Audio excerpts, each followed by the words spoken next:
सामना में शिवसेना का एक और विवादित बयान। नागालैंड में रेप के आरोपी को सरेआम फांसी देने को ठहराया जायज। कहा, दिल्ली के निर्भया के दोषियों के साथ जो होना चाहिए था वो नागालैंड की जनता ने किया। सामना में शिवसेना ने कानून और नेताओं की निष्ठा पर भी उठाए सवाल। कहा, कानून अब किसी को गुनाहगार साबित कर दे और नेता कब अपनी बात से पलट जाए कोई नहीं जानता। आज के महाराष्ट्र का बजट सत्र शुरू। मुस्लिम आरक्षण, किसानों की बदहाली पर विपक्ष की सरकार को घेरने की तैयारी। मुंबई में महिला दिवस के अवसर पर सीएम की पत्नी अमृता फडणवीस ने किया ह्यूमन मिल्क बैंक का उद्घाटन। समय से पहले पैदा हुए बच्चों को इससे मिलेगी मदद। फिल्म कलाकार आदित्य पंचोली को 25,000 रुपए और मोबाइल फोन जमा करने की शर्त पर मिली जमानत। पंचोली पर पब में हंगामा, बाउंसर के साथ मारपीट का आरोप।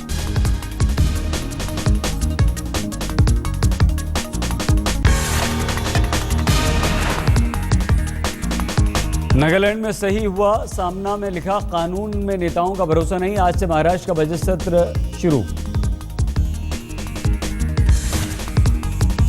सरकार में आने के बाद बीजेपी भूली चुनाव वादे। चाय पार्टी का बहिष्कार करने वाली बीजेपी की चाय पार्टी से किनारा किया एनसीपी और कांग्रेस ने। एनसीपी नेता जितेंद्र अहमद को जान से मारने की धमकी। मराठी में लिखी चिट्ठी में नरेंद्र दाभोलकर, गोविंद पंसारे के बाद बारी की बात कही। देवेंद्र फडणवीस ने विपक्ष के आरोपों का खुलकर दिया जवाब। बजट सत्र से पहले प्रेस कॉन्फ्रेंस में कहा, विपक्ष के पास नहीं है कोई ठोस मुद्दा। मुख्यमंत्री का दावा, 90 लाख बदहाल किसानों में से 60 लाख तक पहुंचाई सरकारी मदद। सीधे खातों में जमा की गई मुआवजे की राशि। मुख्यमंत्री फडणवीस का विपक्ष पर निशाना। कहा, पिछली सरकार की नीतियों की वजह से किसान आत्महत्या करने पर मजबूर। बीजेपी सरकार का किसानों के हितों पर है जोर।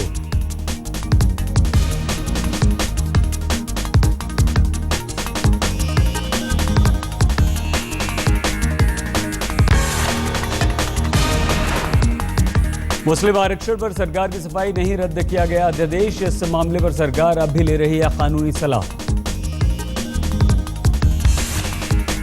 बजट सत्र में सरकार का 15 विधेयक पेश करने का इरादा। महाराष्ट्र सेवा गारंटी, जीव संरक्षण उपाय योजना, ग्राम पंचायत संशोधन जैसे अहम बिल। बीएमसी को मुंबई को हरा भरा रखने की मुहिम जारी। आर्य कॉलोनी में पेड़ों की गिनती की जाएगी।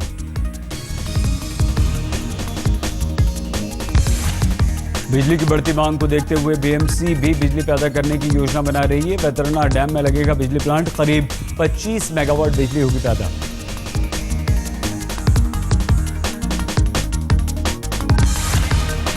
मोबाइल टावर पर घरों से ज्यादा प्रॉपर्टी टैक्स वसूलने की तैयारी कर रही है बीएमसी। मार्च के अंत तक प्रस्ताव को मंजूरी मिलने के आसार।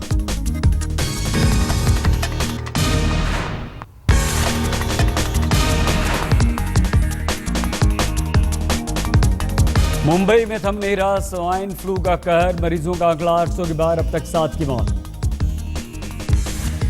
महाराष्ट्र कांग्रेस की मुखिया की कुर्सी मिलने पर अशोक चव्हाण पर उठने लगे सवाल। आदर्श सोसाइटी में मुख्यमंत्री की हैसियत से अपने करीबी को फायदा पहुंचाने का है आरोप। आज राज ठाकरे की पार्टी एमएनएस की 9वीं सालगिरह। इस अवसर पर पार्टी की नई रूपरेखा तय करने के साथ अध्यक्ष राज ठाकरे कार्यकर्ताओं नेताओं को करेंगे संबोधित। फिल्म स्टार अमिताभ बच्चन के घर के बाहर बीएमसी पाइपलाइन में दरार पड़ने से जमा पानी। शिकायत के बाद पाइपलाइन की हुई मरम्मत। तलाक के मामले में पुरुषों के मुकाबले महिलाएं लेती हैं जल्द फैसला। टीआईएसएस के सर्वे में खुलासा, 2013 में 70% मामले महिलाओं ने किए थे दर्ज।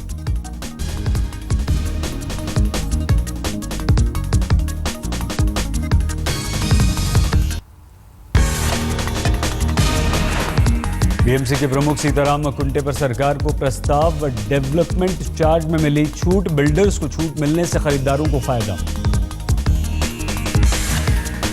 एक आरटीआई के खुलासे के अनुसार पिछले 3 साल में रखे गए कॉलेज के 183 प्रिंसिपल में से 35 अयोग्य, इनके पास नहीं है पीएचडी की डिग्री। बेमौसम बरसात से राज्य में किसानों को भारी नुकसान। किसानों के अनुसार बारिश से फसल को नुकसान, कीमतें आसमान छुएंगी। Maharashtra state road transport corporation ने वाहनों को फिटनेस सर्टिफिकेट देने की योजना शुरू की। जल्द शुरू करेगी मैकेनिकल फिटनेस सेंटर्स। खटारा गाड़ियों की सड़कों से होगी छुट्टी। मुख्यमंत्री फडणवीस बीएमसी के बीच विकास के काम को लेकर तालमेल की कमी। फडणवीस का बयान, बीएमसी की नई योजनाओं को लेकर सरकार नहीं है आश्वस्त। डेवलपमेंट चार्ज में